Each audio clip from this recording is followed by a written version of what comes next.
क्या रामविलास पासवान की विरासत को बचा पाएंगे चिराग पासवान? नमस्कार, आजाद सिपाही में आपका स्वागत है। मैं हूं राहुल सिंह। बिहार में इन दिनों राजनीति के बादल छाए हुए हैं। इसका असर लोक जनशक्ति पार्टी पर साफ साफ देखा जा रहा है।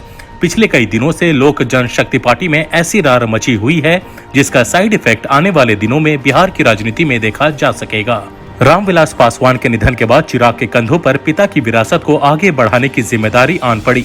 रामविलास के निधन के बाद ऐसा लगा कि चिराग के लिए उनके चाचा पशुपति कुमार पारस उनके मार्गदर्शक के रूप में उनका साथ देंगे, लेकिन उनके चाचा ने तो ऐसा खेल खेला जिसके बाद लोक जनशक्ति पार्टी के चिराग की आंच धीमी पड़ गई।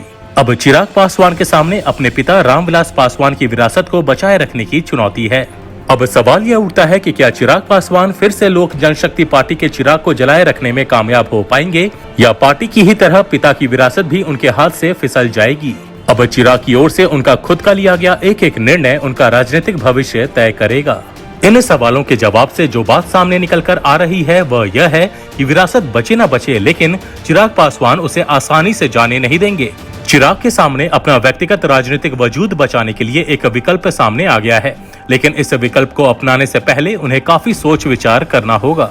दरअसल एलजेपी में फूट और पार्टी के पशुपति पारस के हाथों में जाने के बाद चिराग पासवान को तेजस्वी यादव ने अपनी पार्टी में सम्मान ऑफर किया है। तेजस्वी की दलील है कि उनके पिता लालू प्रसाद यादव और रामविलास पासवान ने बिहार के लिए साथ काम किया है, लिहाजा उनकी और चिराग की जोड़ी बिहार के भले के लिए एक साथ काम क्यों नहीं कर सकती। वैसे तो यह ऑफर चिराग के लिए आज के वक्त में लाइफलाइन की तरह है, लेकिन राजनीतिक गलियारों में इसे तेजस्वी का मास्टर स्ट्रोक कहा जा रहा है। अगर राजद में चिराग का आगमन हो गया तो आने वाले समय में यह राजद को और रोशन कर सकता है। हालांकि इस ऑफर पर अभी चिराग पासवान ने अपना स्टैंड साफ नहीं किया है, लेकिन राजनीतिक विशेषज्ञों की माने तो अभी चिराग को तिनके का सहारा चाहिए और आरजेडी का दामन थामने के सिवा चिराग के पास अभी कोई विकल्प भी नहीं है। रामविलास पासवान के निधन के बाद जिस तरह से पशुपति पारस ने षड्यंत्र रचा और उन्होंने पार्टी की कमान अपने हाथों में ले ली, उसी षड्यंत्र को बिहार की जनता तक पहुंचाने के लिए चिराग पासवान एक यात्रा बिहार में निकालने जा रहे हैं।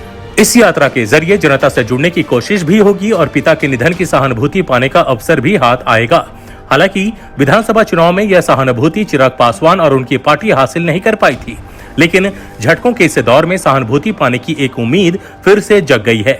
इस यात्रा का चिराग के राजनीतिक भविष्य पर क्या असर पड़ेगा यह तो पता नहीं, लेकिन इससे यह तो साफ है कि इस यात्रा से उनके चाचा पशुपति पारस की छवि जरूर डैमेज होगी। देखा जाए तो सिर्फ राजद में चले जाने से चिराग का भविष्य सुधर जाएगा ऐसा भी नहीं है, लेकिन राजनीति में जोखिम मोल लेना और खतरों के खेल से ही सफलता हाथ लगती है। इस जोखिम में खतरे कम, सहानुभूति पाने का अवसर ज्यादा है, क्योंकि रामविलास पासवान की पत्नी का साथ भी बेटे चिराग के साथ है। जाहिर है महिलाओं के आंसू कभी बेकार नहीं जाते और इस यात्रा में चिराग की मां जितनी आंसू बहाएंगी पशुपति पारस की छवि उतनी ही धूमिल होगी और सहानुभूति की लहर चिराग के हिस्से में आएगी।